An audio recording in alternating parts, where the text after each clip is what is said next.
Welcome back to the program. We are joined by Patrick Babb. Bem-vindo de volta ao programa. Estamos acompanhados por Patrick Babb, um renomado jornalista e autor alemão que já fez reportagens nos Balcãs, no Afeganistão, na Ucrânia e na Rússia. E você tem um novo livro, Propaganda Presse, wie uns Medien und... Desculpe por massacrar seu idioma. Isso se traduz como a imprensa da propaganda, como a mídia e os escritores pagos nos conduzem às guerras. Muito obrigado por estar aqui.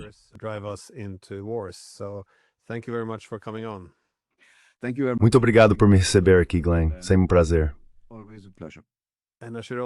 E devo mencionar também que você tem um novo canal no YouTube, Gegen den Strom, que significa contra a corrente.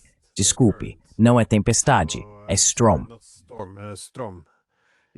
Sim, contra a corrente, ou seja, contra a imprensa de propaganda dominante. Mais uma vez, desculpe por massacrar seu idioma.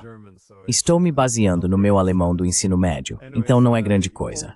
De qualquer forma, você cobriu a guerra na Ucrânia de ambos os lados da frente, o que lhe dá uma visão muito mais sutil do conflito. Infelizmente para você, hoje em dia não há muito espaço para esse tipo de cobertura e análise objetiva na mídia, como seu novo livro sugere. As narrativas de guerra, quero dizer, elas sempre precisam ser elevadas acima da realidade. E isso cria problemas não apenas para jornalistas como você, mas também para acadêmicos como eu, quando só podemos defender o que quisermos desde que cheguemos à conclusão certa, aquela alinhada com a verdade oficial. Então pensei que um bom ponto de partida seria se você pudesse expor alguns dos argumentos do seu livro sobre o que você define como a imprensa de propaganda.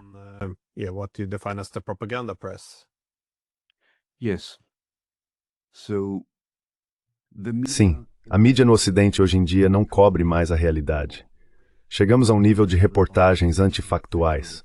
É possível ver isso no terreno, na Ucrânia, onde estive, porque muitas coisas que vi e investiguei lá já não são mais abordadas pela mídia. Por exemplo, há uma espécie de cegueira apocalíptica. O risco de uma guerra nuclear na Europa Central não é representado na mídia. Outro exemplo, as condições de vida das pessoas comuns, mas das pessoas médias na Ucrânia, não são abordados pela mídia estatal. E mais um, o coitado de guerras para o pessoal não setor de gralha.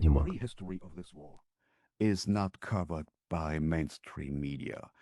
That means this war has a long history. Isso significa que esta guerra tem uma longa história. E de acordo com o ex-secretário-geral da OTAN, Stoltenberg, ela não começou em fevereiro de 2022. Começou em 2014, com o golpe na Maidan. Outro exemplo é o risco moral da imprensa. Eles escrevem a favor da continuação da guerra.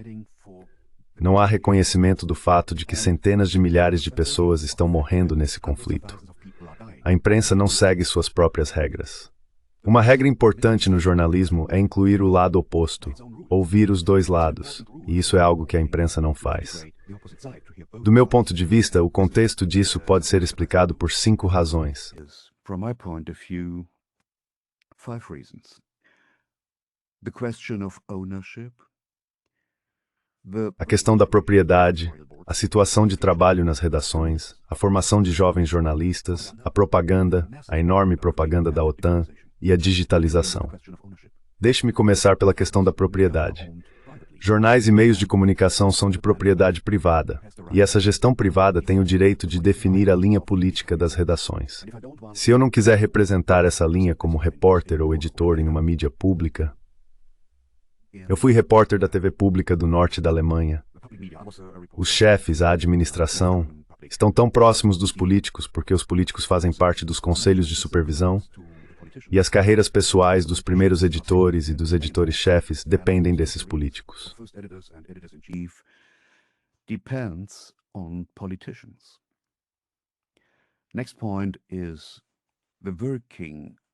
O próximo ponto são as condições de trabalho na mídia.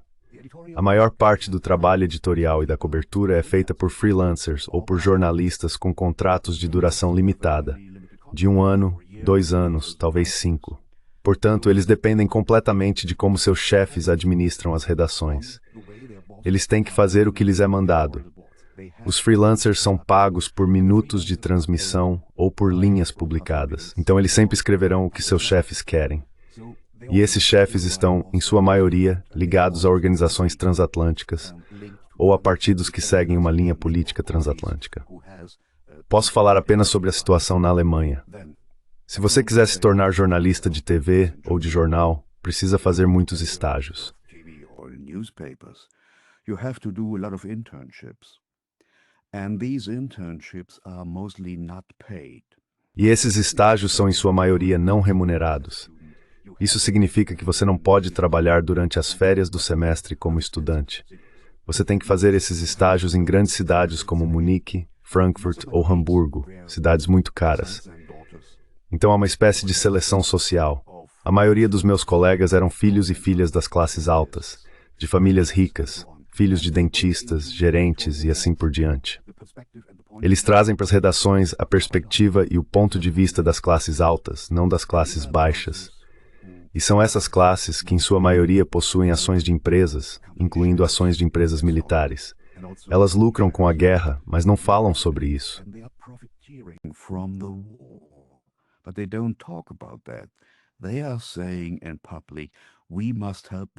Eles dizem em público: precisamos ajudar os pobres ucranianos contra os maus russos.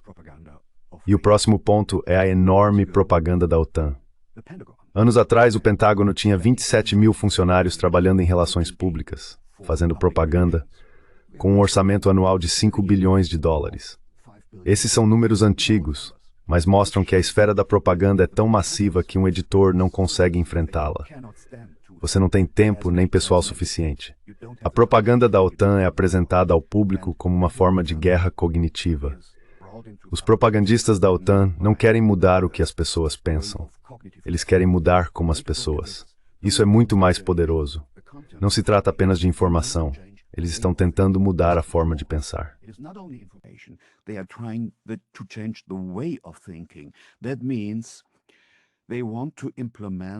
Isso significa que eles querem implementar uma forma de pensar guiada não pela razão, mas pelas emoções. Russofobia, ressentimento e tudo isso. E o próximo ponto, o mais difícil, é a digitalização, em ambos os lados, do lado dos produtores e do lado dos consumidores. Digitalização significa que, na era liberal, as empresas operam no mercado, e o mercado é uma esfera livre. Todos podem ir lá para vender ou comprar algo. Mas no mundo digital, as empresas líderes são o próprio mercado. A Amazon é um mercado, o Google é um mercado, principalmente um mercado de informação. E os donos do mercado, essas empresas privadas, decidem o que é vendido no mercado.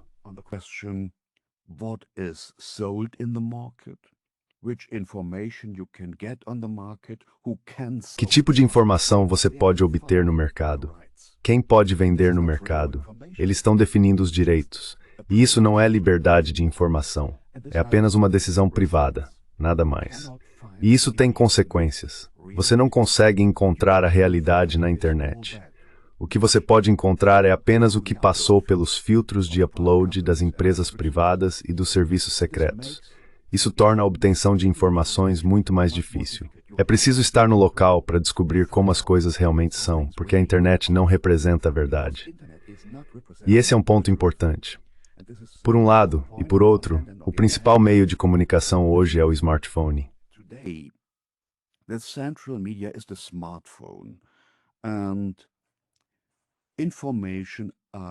A informação é consumida, aprendida, ouvida e lida a caminho do trabalho, no metrô, de bicicleta, enquanto se trabalha, enquanto se caminha. Isso significa que o tempo de presença, de foco, é muito curto. A maioria das pessoas tem uma atenção dividida, estão assistindo às notícias e observando por onde andam. E os editores sabem disso. Para conseguir cliques e visualizações suficientes, eles tentam concentrar a informação na personalização e na emocionalização. E isso vai contra as informações de contexto. Assim, as reportagens, a cobertura da mídia, estão se tornando cada vez mais apenas o que aparece na tela. Não está indo mais fundo. Agora vivemos em um mundo completamente coberto por propaganda.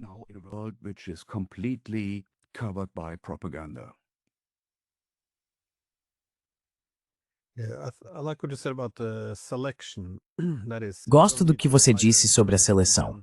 Não é preciso contratar jornalistas e depois fazer propaganda com eles. Tudo se resume às pessoas que você escolhe. Escrevi um livro sobre propaganda política e russofobia e citei um anúncio de emprego no New York Times. Acho que era de 2016. Mais ou menos, começava com algo como: o regime brutal e opressor de Putin está ameaçando a liberdade em toda a Europa, e assim por diante. Depois dizia: estamos em busca de um jornalista independente. Com base nesse anúncio, é bem óbvio quais opiniões eles querem do jornalista. Eles não vão ter um repórter objetivo e independente. Estão recrutando alguém que já chegou às mesmas conclusões que eles.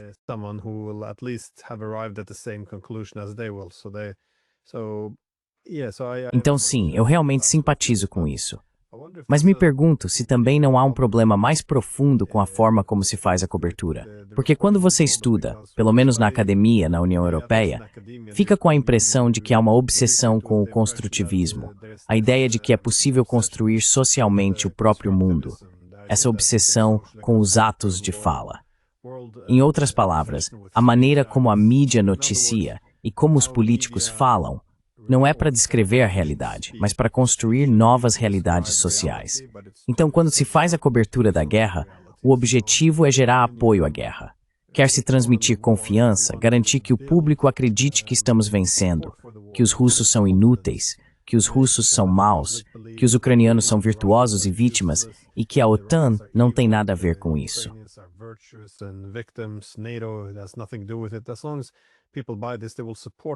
Enquanto as pessoas comprarem essa ideia, elas apoiarão a guerra, e então nós venceremos a guerra.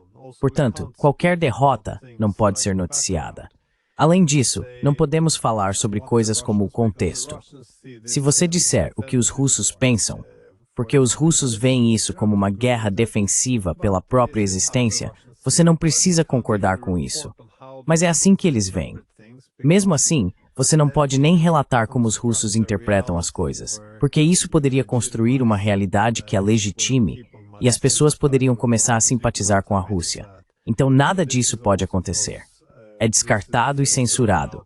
Você não pode noticiar as enormes baixas ucranianas ou que eles estão sofrendo mais perdas do que os russos, porque isso poderia minar o apoio público à guerra. Aí as pessoas deixariam de apoiá-la.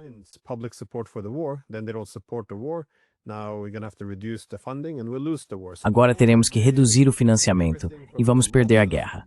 Então toda a ideia é que tudo, desde as perdas até as táticas brutais de recrutamento, provocações da OTAN, sabotagem de acordos de paz e assim por diante, precisa se encaixar na narrativa. O mesmo vale para sanções. Se você aponta, como eu fiz desde o início, que elas nunca vão funcionar, bem, agora você está ameaçando que elas não funcionarão. Porque ao dizer que não funcionarão, você mina o apoio público. O público não apoiará as sanções, e elas fracassarão. Portanto, nunca se trata de relatar a realidade. Não há análise honesta. Trata-se apenas do que o seu discurso vai provocar. E é aí que entra a censura massiva. Você não pode dizer nada que possa legitimar ou deslegitimar nossa posição. Então não se vê isso como um fator limitante, algo que sufoca? Yes, I agree, absolutely. You can Sim, eu concordo, absolutamente. Você pode dividir esta guerra em 3 níveis. O primeiro é a guerra ao longo da linha de frente. É uma guerra em grande escala, uma guerra total que se estende por cerca de 1.400 quilômetros pelo leste da Ucrânia. As tropas russas estão aumentando a pressão sobre o lado ucraniano, avançando passo a passo, e a Ucrânia sofreu enormes baixas. De acordo com um vazamento do Estado-Maior ucraniano, há cerca de 1,7 milhão de soldados mortos ou desaparecidos do lado ucraniano. O segundo nível é a guerra econômica mundial contra a Federação Russa. E você está completamente certo, as sanções fracassaram. Mesmo assim, continuam fazendo a mesma coisa, discutindo o próximo pacote de sanções e esperando resultados diferentes. and expecting different results. This is for me a sign of mental madness. Para mim, isso é um sinal da loucura mental das elites ocidentais. E o terceiro nível é a guerra de propaganda. A mídia faz parte dessa guerra. Todos que fornecem informações sobre a realidade são denunciados como amigos de Putin, propagandistas de Putin. Isso aconteceu comigo o tempo todo na Alemanha. Fui rotulado como propagandista de Putin. Isso também é orquestrado por serviços secretos e empresas digitais. Basta ver o que se pode ler sobre mim na Wikipédia e em certos artigos. Alegam que eu fui observador eleitoral do Sr. Putin durante os referendos no outono de 2022, o que absolutamente não fui. Um tribunal comprovou que eu não fui, mas isso continua sendo repetido.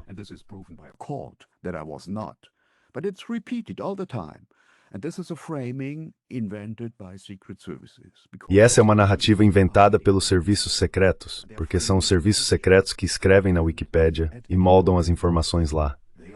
E nas redações, todos estão lendo a Wikipédia por dois motivos. Primeiro, ela funciona muito rápido, e eles não têm tempo, é reportagem diária. E segundo, todos os repórteres sabem que o editor-chefe geralmente não tem nada além da Wikipédia, então eles não entram em discussão e acabam enquadrando as coisas da mesma forma. Então o que a imprensa está fazendo aqui é mentir por omissão. Eles estão deixando a realidade de fora e seguindo a propaganda da OTAN. Posso citar meu amigo, o general Harald Kujat, que foi um general de alta patente da OTAN aqui na Alemanha, ele está aposentado agora, e falou recentemente sobre o chamado conceito dos três olhos.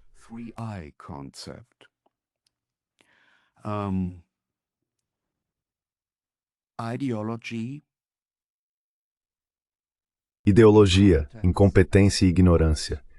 Incompetência porque os jornalistas não seguem suas próprias regras. Eles precisam responder a 7 perguntas. Quem fez o quê, quando, por quê, como, por qual motivo e de onde veio a informação. E é preciso responder a todas elas. É preciso ouvir os dois lados e fazer uma espécie de verificação da realidade. Mas eles não seguem suas próprias regras. Ignorância. A maioria dos jornalistas alemães não sabe nada sobre a Ucrânia, sobre o leste da Ucrânia, sobre a Rússia. Eles simplesmente não têm ideia do que está acontecendo no terreno. E essa lacuna é preenchida pela ideologia, porque é fácil fazer isso. E esse é o pano de fundo de todo o espetáculo. Então eu recomendaria, não confie na imprensa. So, I would recommend don't trust the press. Well, the propaganda comes in. Bem, a propaganda assume uma forma cruel em todas as guerras. Tendemos a ver isso. Mas acho que o que torna esta guerra única não é apenas o fato de termos sido alimentados com uma dieta constante de propaganda antirrussa por, bem, um século agora, mas também a ironia da falta de familiaridade com a Ucrânia. As pessoas não sabem muito sobre a Ucrânia. Elas não sabem onde ela fica no mapa. Então o mito pôde ser criado do zero. Elas não conhecem a história, não conhecem as divisões dentro do país, não sabem como o povo tem votado desde 1991, quando se tornou independente. Mais uma vez, as pessoas têm dificuldade em acreditar que apenas 20% dos ucranianos queriam ingressar na OTAN, que a maioria preferia uma parceria com a Rússia até 2014. Mas criaram essa imagem mítica do alcance imperial russo sobre a Ucrânia, de como eles eram vítimas.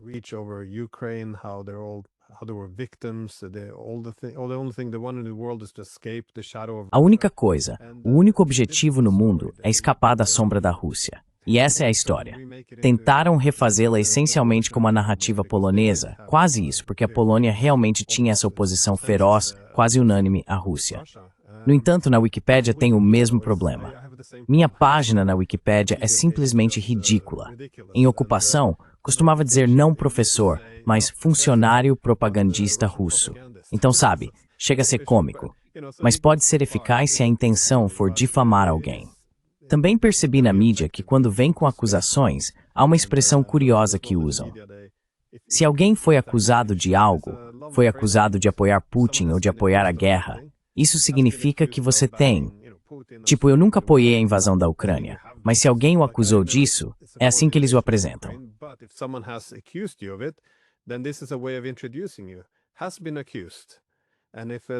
Se alguém foi acusado, e pessoas suficientes escrevem isso, então se torna quase obrigatório acrescentar controverso ou pró-Rússia.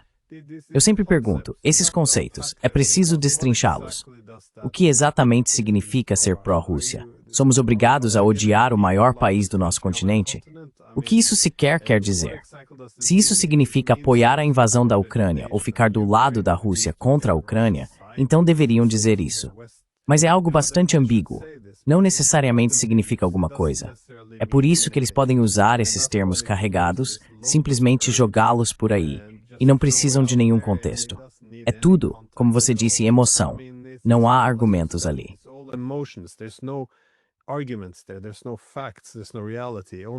Não existem fatos, não existe realidade. Apenas a venda da ideia de que temos dois grupos, nós e eles. E esse cara obviamente está com eles, porque não está dizendo as coisas certas. Mas eu queria te perguntar sobre as ONGs. Como você as vê se encaixando nesse cenário da mídia? Porque para mim, elas têm sido meus principais oponentes aqui. A grande maioria das difamações contra mim vem de ONGs. ONGs financiadas pela CIA, pelo National Endowment for Democracy e, claro, também pelo meu próprio governo. Elas fazem de tudo, desde matérias difamatórias até postar fotos da minha casa. Não há mais limites, de verdade. Cancelam palestras e por aí vai. Como você vê as ONGs trabalhando com a mídia aqui?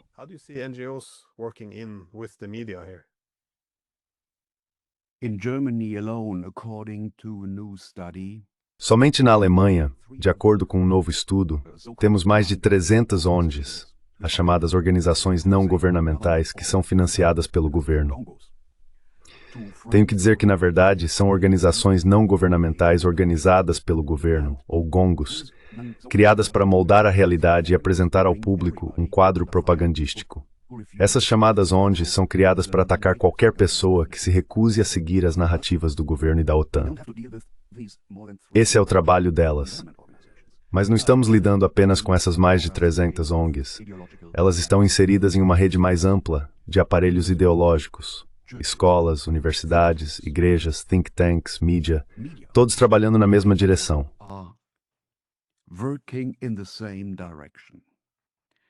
And so these ideological apparatuses Esses aparelhos ideológicos têm como objetivo garantir que a população siga a economia de mercado e as regras do Estado.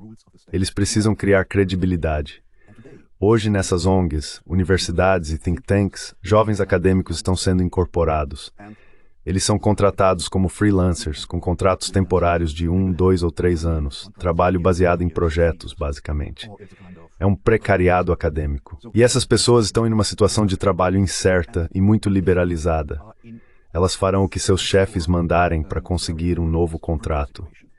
Assim, nesse nível de trabalho, temos um amplo grupo de acadêmicos ganhando dinheiro ao moldar a realidade e espalhar propaganda. by framing reality and spreading propaganda. But this propaganda is implemented by Essa propaganda é implementada por elites transatlânticas corruptas. Se você quiser construir uma carreira na Alemanha hoje em um nível mais alto, precisa estar conectado a organizações transatlânticas como o German Marshall Fund, os Young Global Leaders, várias outras organizações ou as fundações do Sr. Soros. Agora vemos na Alemanha que a Heritage Foundation, que é próxima do presidente Trump, está tentando ganhar influência sobre partidos alemães, especialmente o AfD. Portanto, esses aparatos transatlânticos estão em ação, e é preciso observar isso em um nível mais amplo. A mídia e os jovens jornalistas não estão agindo sozinhos. Eles estão inseridos em uma rede mais ampla de aparatos ideológicos. Eu diria que estamos diante de um amplo complexo de propaganda e censura, uma indústria da censura. propaganda and censorship complex, a censorship industry. It's quite shocking the direction it's going.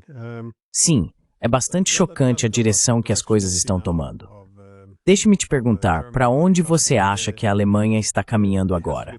Porque é preciso colocar em contexto que com toda essa propaganda, as políticas do chanceler Merz estão longe de ser populares. Ele não conta com muito apoio por lá. Como isso é tratado pela mídia em comparação com a percepção do público? Há essa ambição de que a Alemanha se torne a principal força militar da Europa e assuma um papel de liderança no enfrentamento à Rússia.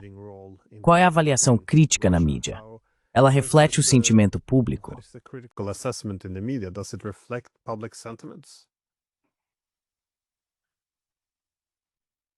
In the majority, not. Não na maioria. A maioria do povo alemão, do meu ponto de vista, está sonambulando rumo ao abismo. Isso remonta ao poder da propaganda, que é a causa disso. A maioria dos alemães acredita na propaganda e nas narrativas do governo porque quer acreditar nelas.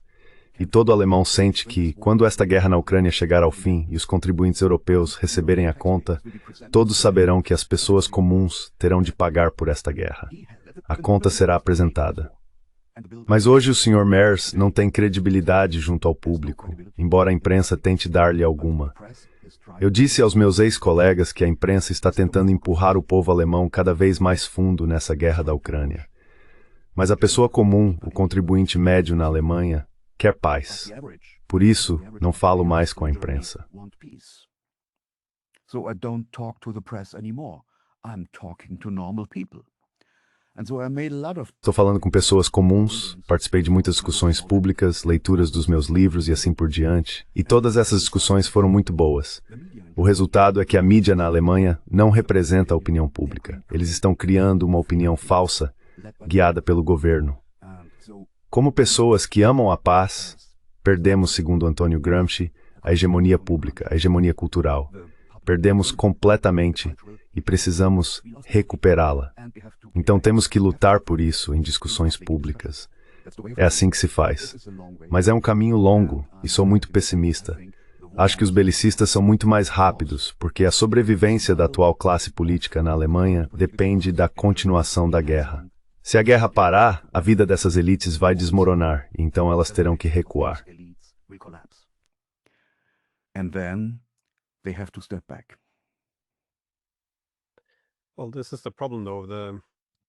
Bem, esse tem sido o problema nos últimos anos. A única cobertura considerada aceitável na mídia e as únicas declarações vindas de figuras políticas eram de que a Rússia havia lançado uma invasão em grande escala e sem provocação. E por quase 4 anos nos disseram que a Ucrânia estava vencendo. Os russos eram considerados sem esperança. Supostamente estavam com escassez de mísseis desde março de 2022. Todo ano, dizia-se que Putin tinha outra doença que o mataria se apenas mantivéssemos a guerra por mais um tempo. Sabe, o governo ucraniano era retratado como um farol de democracia. A OTAN, supostamente, não tinha nenhum interesse próprio. Só queria ajudar a Ucrânia a restaurar sua democracia e liberdade, e assim por diante. Quero dizer, essas eram as principais narrativas que estavam sendo promovidas. Os europeus, especialmente, pararam de conversar com Moscou. Bloquearam a diplomacia, enquanto declaravam que tudo seria decidido no campo de batalha.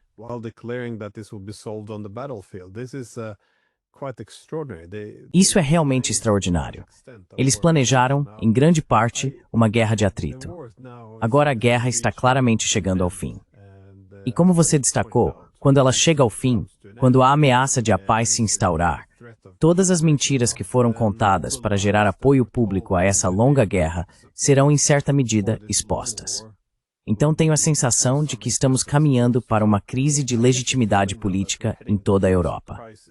Não apenas para os jornalistas, ou sejamos generosos e os chamemos de jornalistas, mas também para a classe política.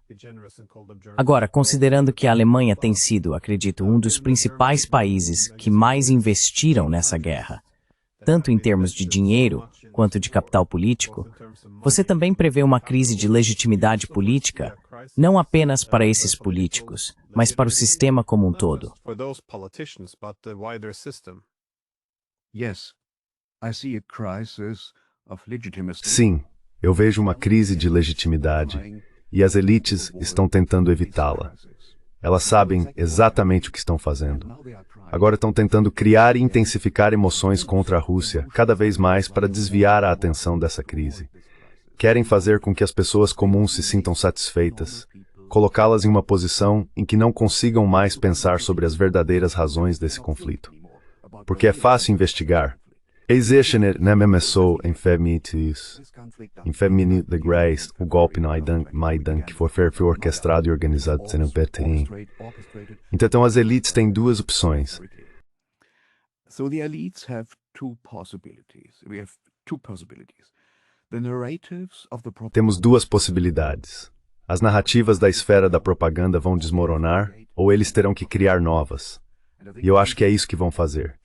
Eles vão tentar criar novas narrativas de propaganda, Porque jornalistas, acadêmicos, a mídia e os políticos estão tão profundamente envolvidos em suas próprias mentiras. Eles estão presos na prisão de suas próprias mentiras.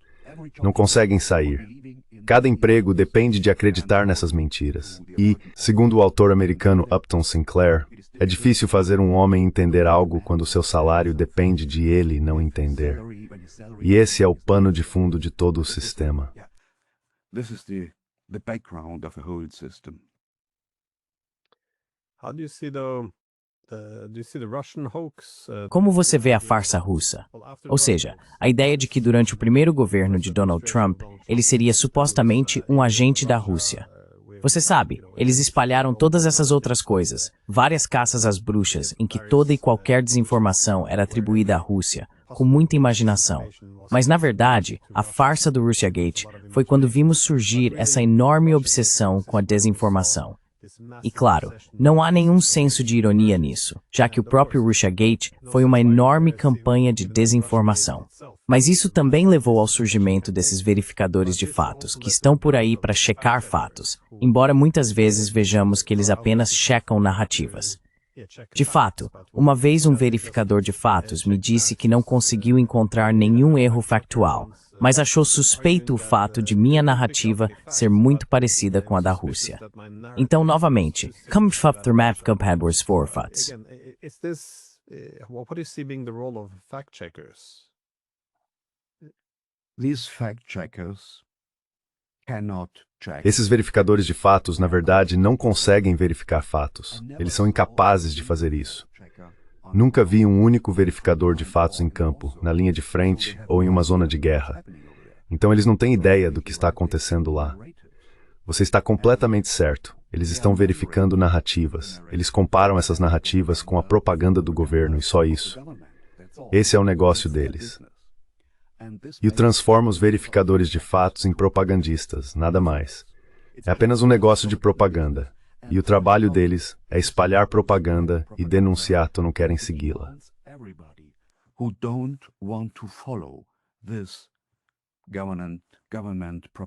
Sim, no início deste ano, eu participei de um debate com o ex-ministro das Relações Exteriores deste país.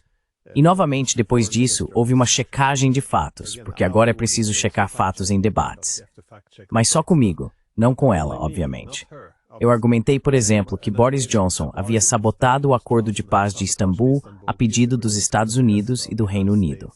Agora, diferentes jornais noruegueses citaram apenas, como parte de sua checagem, um colega de Zelensky, David Arakamia.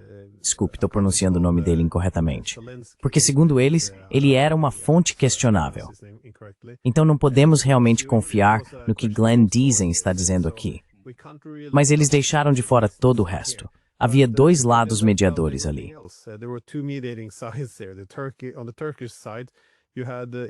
Do lado turco, esse ato de sabotagem foi confirmado pelo ministro das Relações Exteriores e também pelo presidente Erdogan. O outro mediador foi Israel, onde o ex-primeiro-ministro Bennett confirmou a mesma coisa.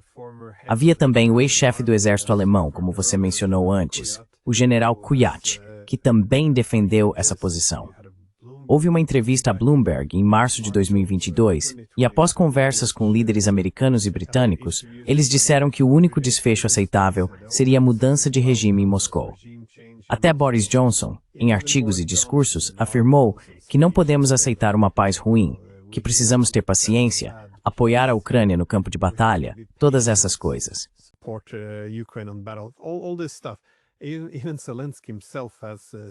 O próprio Zelensky disse, em uma entrevista à revista The Economist, no final de março de 2022, que muitos países ocidentais queriam que lutássemos uma guerra longa contra a Rússia para esgotar os russos, mesmo que isso destruísse a Ucrânia.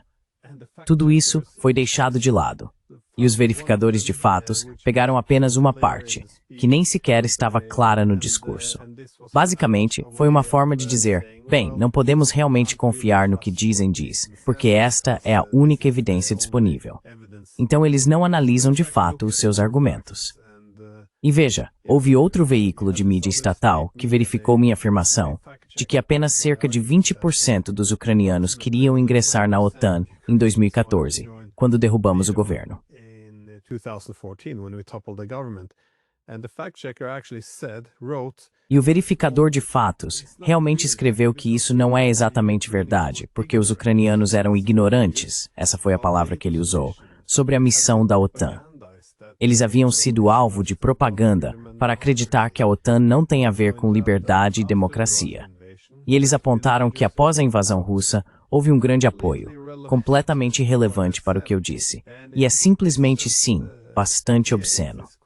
Eu não sei o que fazer com esses verificadores de fatos, mas parece que o governo terceiriza a verificação de fatos para alguns ideólogos que estão obviamente do lado deles. E hoje em dia, os jornais também. Parece ser pura propaganda. Yes. I think the only way to deal with Sim, acho que a única maneira de lidar com isso é parar de ler esses jornais e desligar os programas de TV e procurar outras fontes. Você vai encontrá-las, por exemplo, nos Estados Unidos, o Consortium News, no Canadá, a The Postal Magazine, na Alemanha, o Nachdenkseiten, a Overton Magazine, o Multipolar. É preciso buscar outras fontes. Essa é a única forma de lidar com a situação, porque a imprensa está mentindo para o público de forma consciente e deliberada. Está muito claro e está comprovado que o primeiro-ministro Boris Johnson tentou sabotar o processo de paz. Temos fontes na Grã-Bretanha e em Londres, e temos fontes em Kiev, na Ucrânia.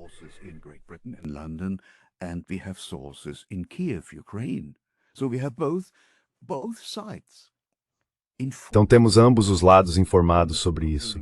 E a respeito do processo de paz que começou apenas alguns dias após a invasão russa, todos que participaram dele, por exemplo, nosso ex-chanceler Schröder, que esteve profundamente envolvido com sua esposa, disseram, sim, tivemos um processo de paz e chegamos a um resultado.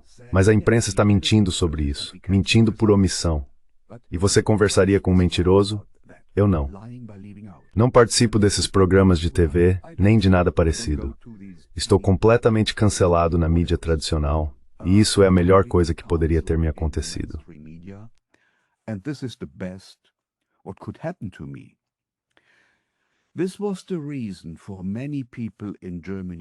Essa foi a razão pela qual muitas pessoas na Alemanha compraram meus livros, porque querem se informar contra a propaganda da mídia tradicional. Então acho que a melhor coisa que podemos fazer é adotar uma posição fundamental de oposição a esses meios de comunicação e ao seu sistema de mentiras e censura. É a única maneira de lidar com isso. No fim, a mídia tradicional ficará tão comprometida por mentir sobre os fatos, durante o período da pandemia e a guerra na Ucrânia, que acabará se desmoralizando. Ninguém mais vai lê-los. Eles perderão seu público. E precisamos empurrar essa mídia propagandista para uma posição em que percam seu público. Precisamos de uma nova mídia. É assim que devemos lidar com isso.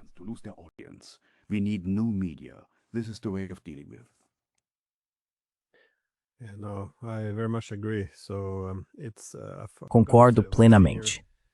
Esqueci quem disse isso. Era um alto funcionário tcheco, que destacou que sob o regime comunista, como a mídia e tudo mais estavam sob controle, havia necessidade de ter uma arquitetura de informação paralela, ou seja, meios de comunicação para disseminar informações e permitir uma troca livre de ideias, para realmente apresentar fatos e argumentos, mesmo que contrastassem ou entrassem em conflito com a narrativa do governo.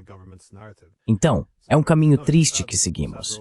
Você tem alguma consideração final sobre a questão da censura e dessa imprensa de propaganda?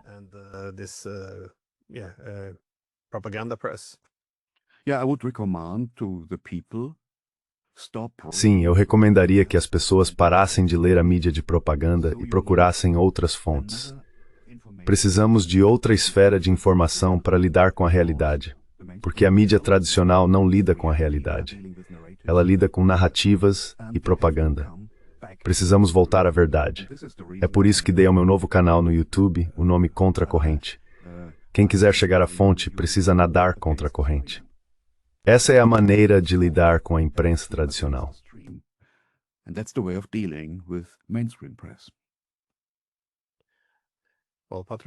Bem, Patrick Bab, muito obrigado por dedicar seu tempo. E novamente, para os ouvintes, vale a pena conferir o livro, assim como o canal no YouTube. Mais uma vez, obrigado. Muito obrigado, Glenn.